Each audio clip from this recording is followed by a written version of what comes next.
Bonjour et bienvenue dans mon univers. Tout d'abord, je m'appelle Socrisei et actuellement j'ai 20 ans. J'ai toujours vécu à Bordeaux, mais en réalité, j'habite à la campagne. Depuis le collège, j'ai toujours aimé apprendre les langues et le monde du marketing m'intéressait. Et c'est pour cela qu'actuellement, je suis en licence de langue étrangère appliquée, anglais et chinois, parcours marketing international. Je sais parler le français, l'anglais, le mandarin, l'espagnol et le cambodgien. Plus tard, j'aimerais travailler dans le marketing du luxe et de la parfumerie. C'est pour cela que j'aimerais poursuivre dans un master en marketing du luxe. Je suis quelqu'un de créative, pleine de joie et passionnée par mes études.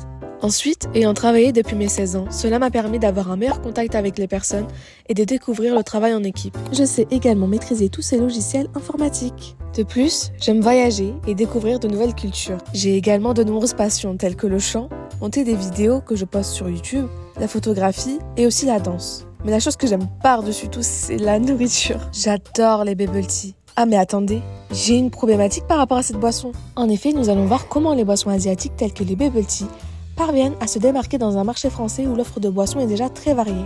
Les bubble tea viennent de Taïwan et ont été inventés dans les années 80. Et cette boisson créative se fait petit à petit une place en France. À la base, le bubble tea est fait à base de lait, de thé et de perles de tapioca. Mais nous allons voir qu'au fil du temps, il y a eu plusieurs innovations avec le bubble tea. Pour commencer, beaucoup de bubble tea shops et restaurants sont très présents sur les réseaux sociaux tels que Instagram et TikTok. Ils utilisent également du marketing promotionnel et certains mettent en valeur leur savoir-faire dont le fait maison. De plus, la culture asiatique dont chinoise et coréenne est très à la mode ces temps-ci. C'est pour cela que de multiples personnes aimeraient découvrir la nourriture et les boissons asiatiques. Ensuite, les bubble tea shops font preuve de créativité, notamment avec des nouvelles recettes afin de se démarquer de certains concurrents, comme en proposant des bubble tea sans lait de vache et en mettant du lait de soja à la place ou en innovant avec des fruits et plein d'autres. Et enfin, il faut fidéliser les clients, avec des cartes fidélité en proposant par exemple 5 bubble tea achetés et le prochain sera à moins 50% ou gratuit, et également en proposant des goodies.